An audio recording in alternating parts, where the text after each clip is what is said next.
In the last section, we talked about uh, antidiarrheals, and now we're going to tackle the other problem, which is when an animal cannot defecate and how we deal with that. So it's important to know, I mean, if there's a blockage or something like that, then that changes all of what I'm going to tell you. We typically do not give the things that I'm going to talk about. But as long as that is has been explored, then we want to help animals in particular defecate. And there's a lot of different reasons why there could be problems. There can be hairballs that get far down. There can be megacolon in cats where their colon loses tone and they can accumulate a lot of fecal material in there. Um, and the goal is to catch conditions and constipation. General constipation can occur in any animal. The general idea is to catch this early and get things going again, so to speak. So we have three different types of these things that help animals defecate, and there are laxatives, which are the most gentle, cathartics, which are next, a little more potent, a little more, cause a little more activity to get things moving again, and then purgatives, and purgatives can be extraordinarily potent and almost seem like a fire hose. So we rarely use those, rarely need to use that type. So bulk laxatives. These are really gentle. These are the sort of things you hear advertised on TV a fair amount. And they have an indigestible fiber or a colloid that is hydrophilic. It's water loving, so it's going to bring water into it. And the whole idea is to provide a sort of bulk. The bulk stimulates the GI tract to move things through. And so we use this in constipation. And some examples are bran, metamucil, methylcellulose, and psyllium. And psyllium is used especially for a condition in horses called sand impaction.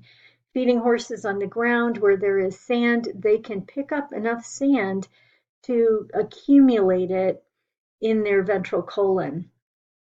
And that can have a very serious problem with decreasing the amount of everything else that can go through there, and it's very heavy and can cause the die-off of the colon. So feeding psyllium, first of all, you want to put the horse's food in a situation where they're not going to pick up sand.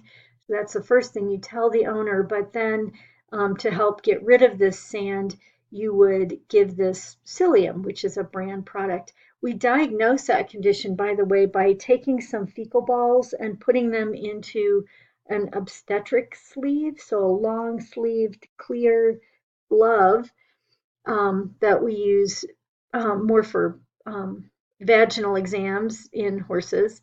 And we'll just put a couple fecal balls with water, let that sit.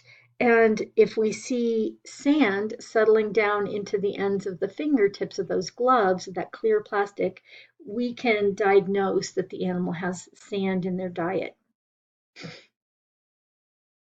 So this drug or these drugs take 1 to 3 days to work. They don't work immediately, but they will kind of gently get things moving again.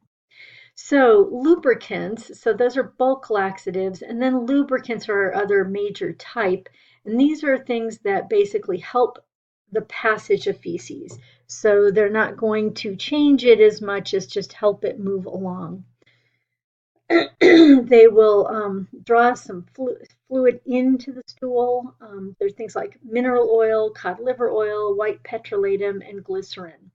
Mineral oil is used in horses with colic. It's when we think that things aren't moving along very well in their GI tract, and so we'll administer mineral oil. Sometimes the veterinarian will call this, it looks like your horse has a deficiency of mineral oil.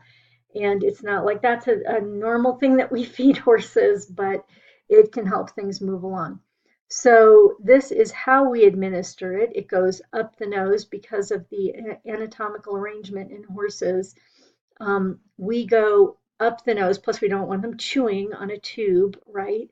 And we'll get this past the um, into the esophagus, past the larynx into the esophagus, and then we'll make sure it's in the stomach, and then we'll place the mineral oil and remove the tube. But the risk of it is that if we aren't very careful with crimping off the tube as we pull it out, we might drag up some of that mineral oil, and it's very easy for horses to aspirate it, to breathe it down in their lungs because it doesn't induce a gag reflex. So we have to be careful with that administration, but we use that a fair amount in horses. Glycerin is an ingredient that is very common in suppositories. Suppositories are things that we place in the rectum and they're absorbed down there and help to soften stool. We don't tend to use these a lot because animals will go after them if we place them in there. And so we don't typically use them, but we can use them in enemas where we're going a little farther than just placing a sort of solid into the rectum. Cod liver oil and white petrolatum are a couple of other things, ingredients that get used in laxatives. And these are, if you are familiar in cats with laxatone, so we're trying to make hairballs pass. This is a hairball that is being seen on this round picture is an endoscope that went, the animal had to be sedated, we pass a tube in, and then the scope goes in, and we're looking in the esophagus and as far down as we can go and trying to see if there is some kind of obstruction. In this case, it's a hairball. We'd prefer not to diagnose them this way because that's a pretty expensive way to diagnose, and we can even send some graspers down and grab them. But so Laxatone is used a lot as a preventative. We feed it every so often to the cat. We can just squeeze out this flavored petrolatum onto our fingers, and then the cat will lap it up, and it'll help pass things along. If we use too much too long, we can interfere with the absorption of certain vitamins. These are lipid soluble vitamins, so they'll stick with the laxatone and they won't, or other uh, product, and won't be absorbed in the GI tract. So we need to be careful with overuse of these products. DSS is called docosahexaene sodium succinate or cholase, and it's a wetting agent. We typically use these to soften stool after surgery in the pelvic or rectal area. And the idea behind this ingredient is it breaks up the surface tension of the stool and allows fluid to penetrate and soften it, and then it will pass. Miralax is a more recent type of laxative, and this one is osmotic. It draws fluid into the GI tract and will help to soften stool. It has an ingredient of polyethylene glycol. It can be given for a fair amount of time. I want to say that any of these laxatives are have the potential to be habit forming. So you may see that on over-the-counter laxatives, may be habit forming. It means that if we use it a lot, then the animal does not need to produce their own way of going, and they'll need the product in order to pass feces. So we want to be careful and just treat the animal and then get them back into their regular habit if we can do that.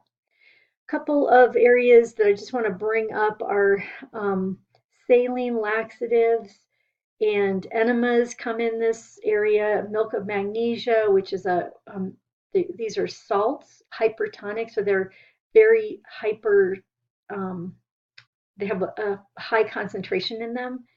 And we can give these orally, or the fleet enema is given in the rectum and can help in making feces that are close to being expelled to be expelled. and so they act fairly fast. They'll also make that they'll make the receptors in the rectum say, "Hey, we need to pass something. Let's get this out of there."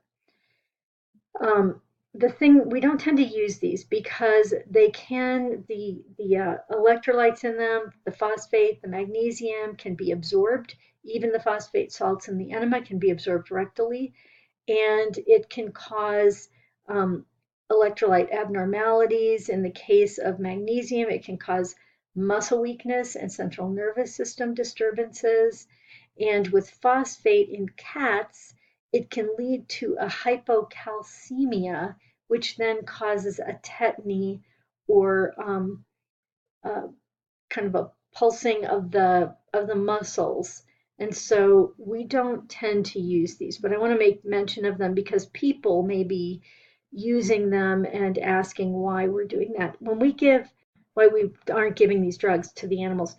When we do use an enema, we make up our own. The fleet enemas, we don't use those. There are some packaged products that are better and that we can keep in our clinics. And then lactulose. This is a very special cathartic, and it's an osmotic sugar. Kind of, if you remember, we talked about mannitol being an osmotic sugar.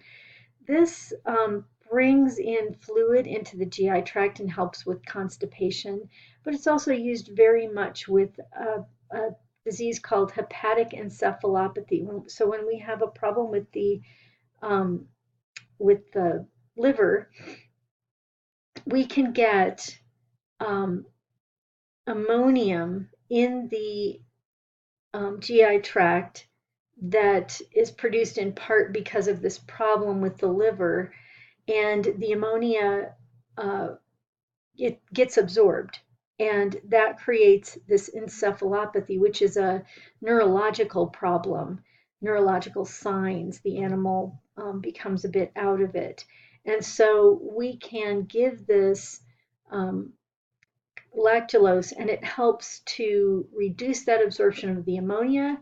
It will help with a constipation situation, and the ammonia is then excreted from the body rather than being absorbed in high amounts and causing the central nervous system problems.